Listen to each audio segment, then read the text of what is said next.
I always told myself I had no choice, that what I did was the only way to end it. But every time I close my eyes, I see his face. And the worst part? A small part of me isn't sorry at all. Maybe that's what terrifies me the most. Welcome to Reddit Toxic Family Telltales channel. New episode every day.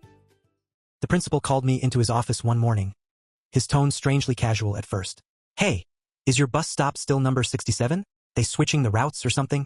I chuckled, thinking it was just some random, boring school admin question. But then his face drained of color. He froze, swallowed hard, and whispered asterisk, "Do not leave this office. Do not step outside this room." Asterisk. Before I could even ask why, the secretary dropped her coffee mug. Porcelain shattered across the floor, coffee pooling at her shoes. But she didn't react, didn't even blink.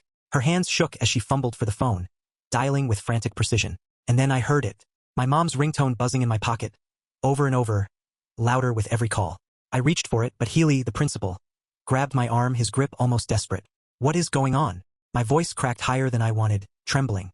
The security guard appeared outside, sliding the lock shut on the door from the outside. Through the glass, I watched teachers corralling students into classrooms like it was some emergency drill. But there was no alarm, no instructions, just panic. Healy kept glancing at the parking lot, then back at his watch, like he was counting down to something I didn't understand. "Sir, please, I need to know what's happening." My chest felt tight, like every eye in the room saw me as a threat, like I was strapped with explosives, though I had no idea why. The IT director barged in, arms full of printed emails. His voice shook. The timestamps, they all line up. Every single morning, between 7:10 and 7:25.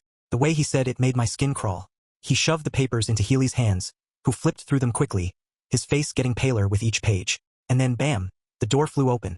My math teacher, the one who normally lived to make kids miserable with detention and endless worksheets, strolled in holding a Snickers bar and a Coke. She set them down in front of me with pity in her eyes. "Here you go, sweetheart." The kindness made my stomach twist.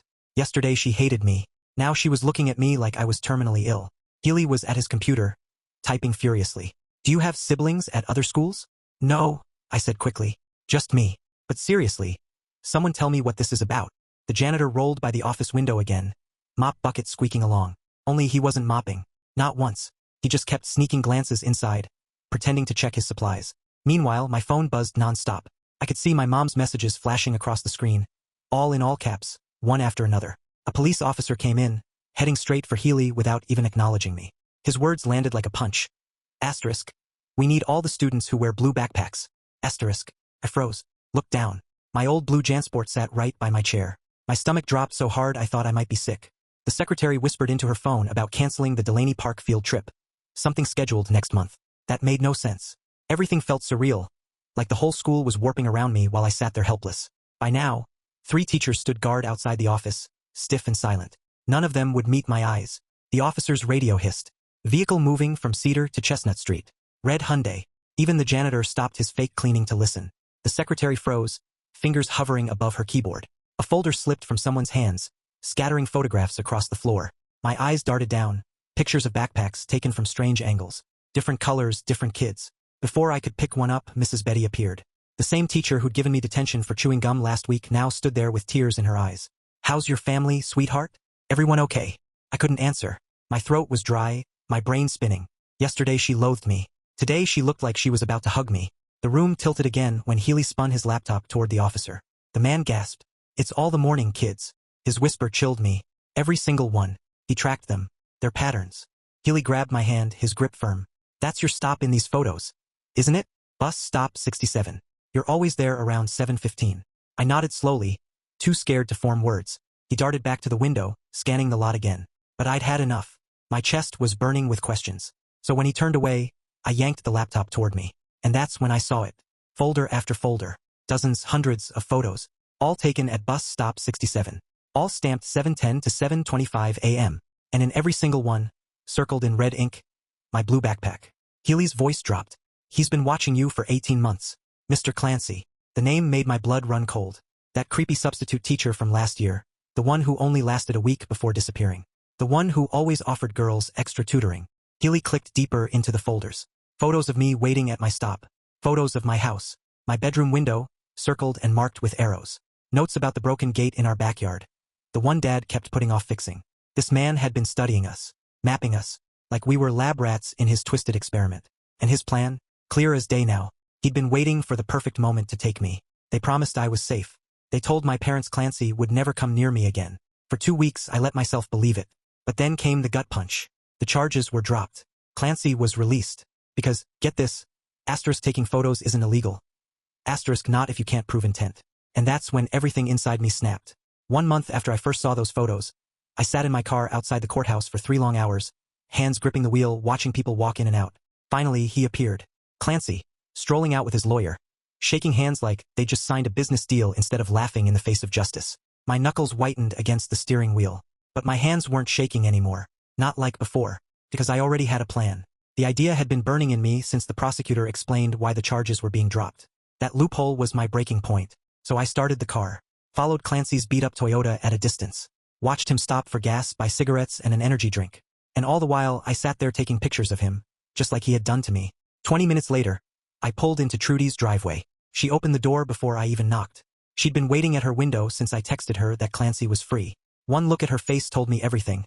I didn't even need to say it out loud. She already knew what I was planning. She understood. We locked ourselves in her room, laptops glowing. I showed her screenshots from the investigation, the ones I'd secretly saved, Clancy's schedule, his address, the detective's slip-ups. She dove straight into property records, while I mapped out his routine using the timestamps from his own stalking photos. We worked until 3 a.m. Her digging up apartment layouts, security cameras, exits. Me making lists of what we'd need. VPNs, burner accounts, anything to cover our tracks. We never said it out loud, but we both knew. We were planning something we could never take back. And that night was only the beginning. The next morning, I told my parents I wanted to stay at Trudy's for a few days.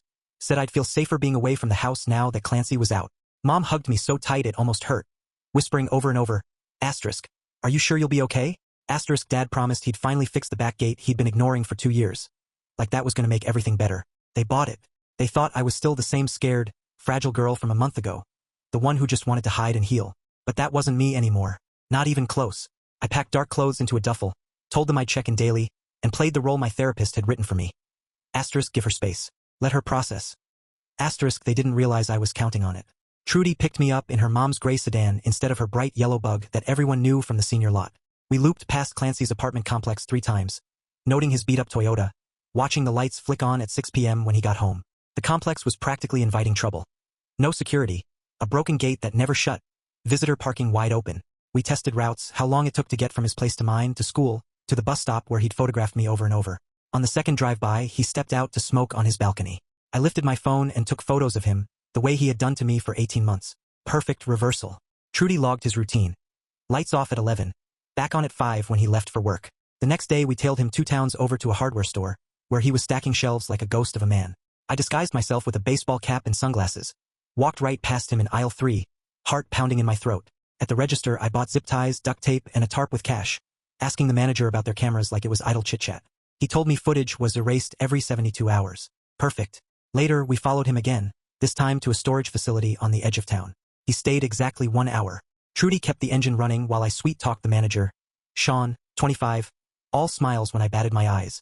He gave me a tour, even let me watch him punch in the gate code. Tuesdays and Thursdays were dead quiet, he said. I filed it away. That night, I lay awake in Trudy's guest bed, staring at the ceiling. My phone lit up with 43 missed calls from Mom. I texted back that I was fine, just processing. She sent a flood of hearts that stabbed me with guilt. She thought I was healing. She had no clue what I was planning. When my supplies arrived at the Amazon locker, bottles I'd ordered under a fake name, Trudy froze. She picked one up, horrified. This isn't you, she whispered. You're the girl who sings at talent shows, who helps freshmen with their homework. I stared at her. That girl got stalked for 18 months while the law shrugged. I'm not her anymore. We tested our plan at an abandoned warehouse where kids usually went to drink and spray paint. Trudy set timers while I rehearsed, running through steps until I could finish everything in under 4 minutes. My hands didn't even tremble. That steadiness scared her more than anything else. 3 days later, at the grocery store, Wallace Elder grabbed my arm near the milk aisle. His wife Virginia wrung her hands, eyes darting nervously. Wallace leaned close. Clancy's been asking about you. Gas station, post office. Virginia saw his car by the school Tuesday. My grip on the milk carton faltered. I almost dropped it. They scribbled their number on a receipt, told me to call if I needed anything. That night, their words haunted me. I dug out my old phone, charged it, and set it up behind my bedroom curtain, recording the street. For 2 nights, nothing. But on the 3rd, there it was. His red car, circling past 6 times between midnight and 3, slowing near my driveway every pass. Trudy said we should take it to the police. I laughed bitterly. So they can give him another warning? No. I kept recording. For a week, I captured 23 separate passes.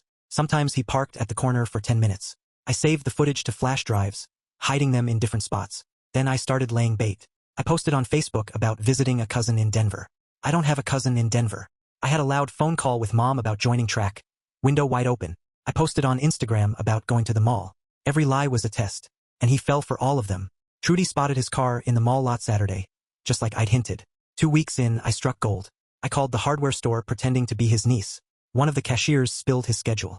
They'd called him in on his day off. That gave us a 4-hour window. We drove to the storage facility. I punched in Sean's code and used bolt cutters to snap the lock on Unit 47B. Inside, boxes stacked to the ceiling. We opened one. Photos spilled everywhere. Not just me. 3 other girls.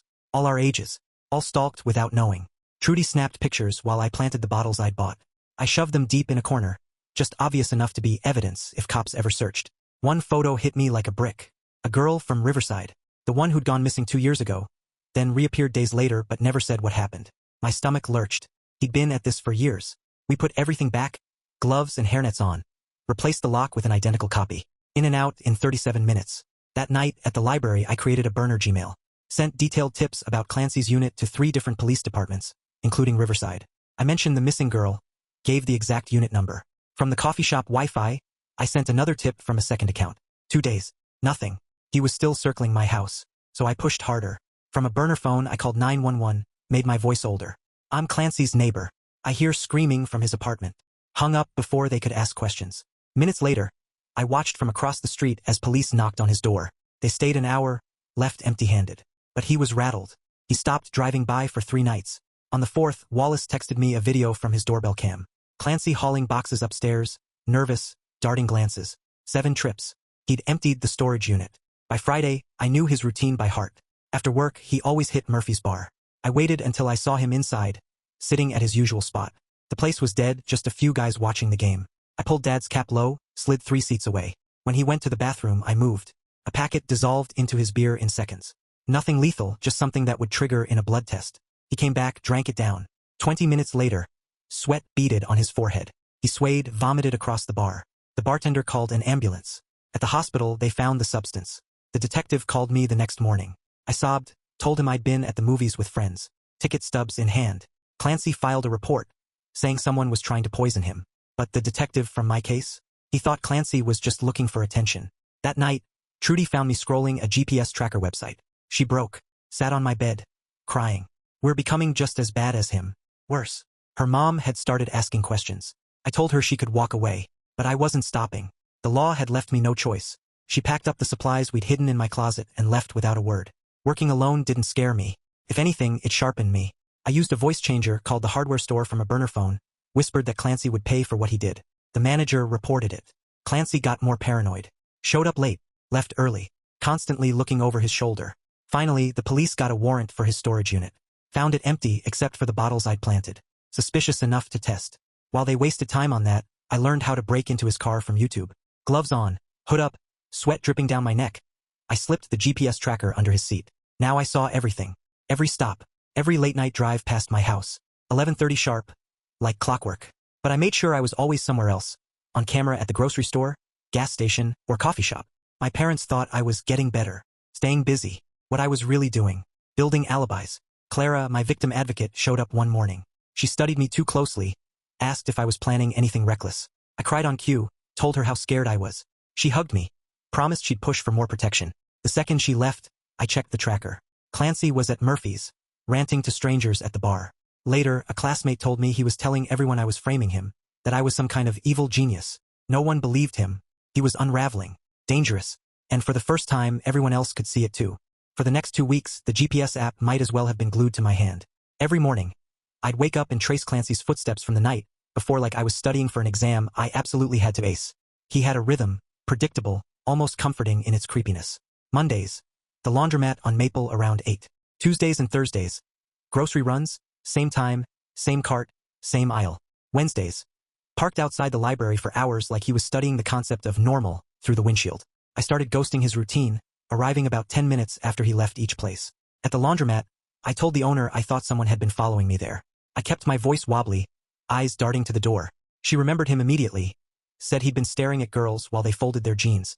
At the grocery store, I chatted up 3 different cashiers about a creepy guy who'd been lurking. Every single one remembered Clancy and his repetitive Tuesday haul. At the library, the security guard took notes when I said I didn't feel safe studying anymore. Within a week, I had 7 separate people ready to say he'd been there, that I'd been afraid. None of them knowing I only showed up because the tracker told me he'd just left. Everything hummed along perfectly, until that Thursday at the mall. The tracker pinged from JCPenney. He was shopping for work clothes. I waited until his dot moved off the map, then went in to talk to mall security, trembling through my, "I think someone's following me" script. 20 minutes later, I walked back to the lot, and froze. Clancy stood by my car, face the color of raw meat, hands shaking. He exploded before I could blink. "I know what you're doing, you little psycho." His voice ricocheted across the asphalt. People stopped in mid-slam of their trunks. "You're following me and making everyone think I'm after you." My shopping bag hit the ground. I stumbled back and shouted for help. No acting required. He looked unhinged. 3 guys from the loading dock sprinted over. The biggest one pinned Clancy's arms behind him. "She's lying. She's setting me up," he kept yelling. The mall security team I just warned rushed out with backup. Somebody dialed 911. Sirens. Fast. The officer who took my statement was the same one from the start of all this. I let tears streak my face while I told him Clancy had been waiting by my car. The dock workers said he seemed violent, unstable, and one mentioned he'd been reaching into his pocket before they grabbed him. Nothing turned up, but the detail made his report sound like a threat. Security footage showed Clancy approaching my car and screaming. It didn't show me deliberately parking next to his Honda. They booked him for violating the restraining order, this time with 8 witnesses.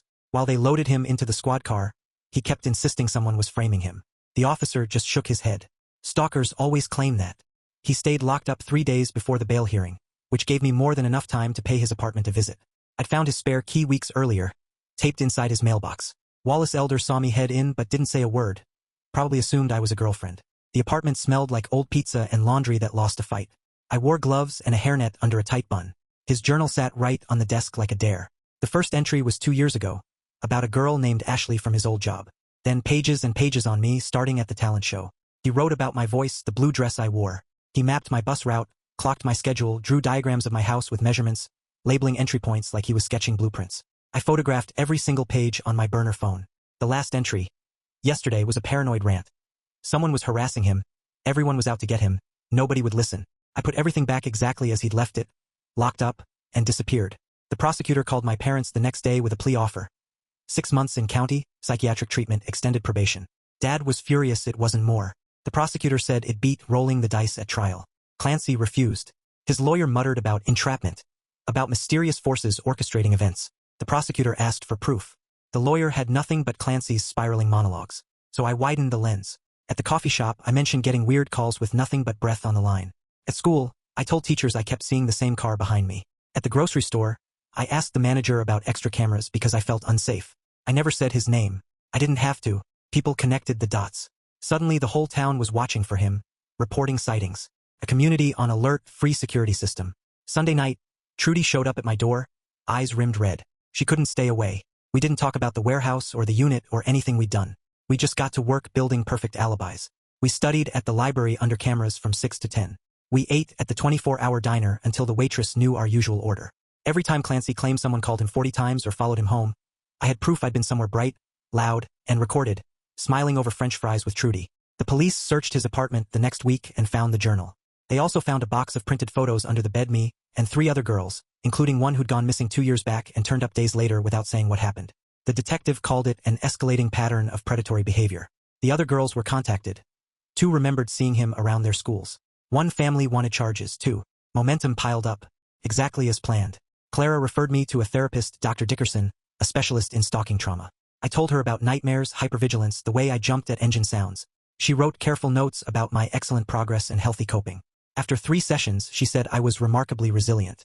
Her reports were gold if anything went to trial. For what it's worth, I do like her couch. Very nap-able. Not that I've tried. Okay, maybe once. Then came a gift. Clancy's lawyer subpoenaed my phone records. 3 months of squeaky clean normal. Texts with mom about dinner and homework. Group chats about school drama. Not a single call to Clancy. Not a whiff of a burner or a library login. I kept my official phone immaculate for this very moment. 2 weeks later, the pretrial hearing. I wore the same blue dress Clara picked. My parents flanked me. Clancy sat at the defense table, thinner, eyes buzzing. Halfway through the prosecutor's summary, he snapped, stood up and started screaming. He pointed at me, spit flying, shouting that I was evil, that I was doing this to him on purpose. The bailiffs grabbed him. I let tears tremble down my cheeks and clutched my mom's hand. The judge hammered the gavel and had him removed, then ordered a full psychiatric evaluation. The prosecutor called the outburst proof he was dangerous and unraveling. Dad rubbed slow circles on my back while I shook. 3 days later, Wallace called from the grocery store lot. Clancy had been begging a private investigator to take his case cheap. The guy wanted $5,000 up front. Clancy had nothing left after lawyer fees. Wallace said he looked desperate, trying to sell his car for cash. Virginia had seen him rummaging through bins for returnable bottles. Isolation and poverty do things to a person. He was fraying faster than I could have engineered. That same week, the storage facility manager called me at lunch. Clancy's unit was headed to auction. 3 months unpaid. Minimum bid around $200. I told Trudy, and she knew exactly what I was thinking before I finished the sentence. We showed up in baseball caps and sunglasses like we were doing community theater. Spy movie, The Matinee. I bid $250 cash under a fake name I'd practiced signing. Nobody wanted the junk, which worked out perfectly. We loaded everything into her uncle's pickup and drove straight to his farm. He was out of town. We were alone with a big steel incinerator behind the barn. We burned every photo, every document. The chemical stink clung to our throats. We stayed until the last corner curled into black flakes. Trudy scattered the ashes across the pasture with a shovel while I combed the ground for scraps.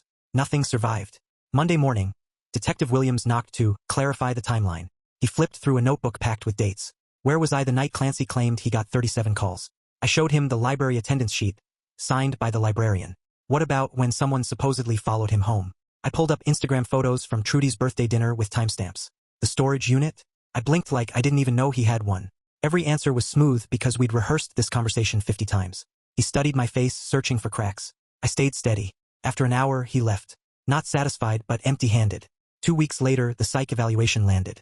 The prosecutor called paranoid delusions, an unhealthy fixation on teenage girls, belief in shadowy conspiracies he couldn't prove. The doctor noted his paranoia might be partially grounded, but exaggerated into delusion. Translation, whatever he said was about to carry zero weight with a jury. Mom cried with relief. I played grateful, not gloating. Clara suggested I volunteer at the Victim Advocacy Center downtown. Healing, resume sparkle, the whole package. I spent afternoons answering phones and filing for other victims. The volunteers treated me like a hero for surviving. After a month, Clara wrote a glowing recommendation for my early apps. Resilient, inspiring, turning trauma into purpose. It read like a movie poster. No one suspected the same girl was quietly dismantling her stalker's life piece by piece. Then the big shift. The prosecutor discovered Clancy crossed state lines to photograph another girl. 40 miles away, 6 separate trips. That made it federal. Serious time. She called and said they were adding federal charges. I gasped softly, said I was relieved without sounding thrilled. She told me this practically guaranteed he'd never walk free again if they won at trial. That night, Trudy came over. We agreed it was time to wind everything down. Mission accomplished. We gathered the burner phones and smashed them with hammers in my garage, scattering the pieces into different dumpsters around town over the week. I retrieved the GPS tracker from his impounded car by pretending to hunt for a missing earring, then dissolved it with acid from Trudy's chemistry set and poured it down 3 different drains. We erased every breadcrumb that pointed back to us. By March, his public defender convinced him to take a plea. 5 years in federal prison and lifetime registration. Clancy still muttered that he'd been framed, but he took the deal to avoid 20 years. Sentencing set for April 10th. The judge asked if I wanted to make a statement. I spent 2 weeks writing it with Clara, revising and sanding every edge. The morning of sentencing, I stood at the podium in that same blue dress. I talked about reclaiming my power through legal channels and community support. I thanked the prosecutor and the police for believing me when he tried to paint me as the villain. I said I was grateful for a justice system that protected me when I felt most vulnerable. The judge nodded along, then praised my strength, called me an inspiration, said I should be proud. Throughout all of it, Clancy stared at me like he could set me on fire with his eyes. He knew. He absolutely knew. But no one in that courtroom would ever believe him over the brave teenage survivor. 5 years, the judge said, gavel cracking like thunder. The bailiff moved in with cuffs.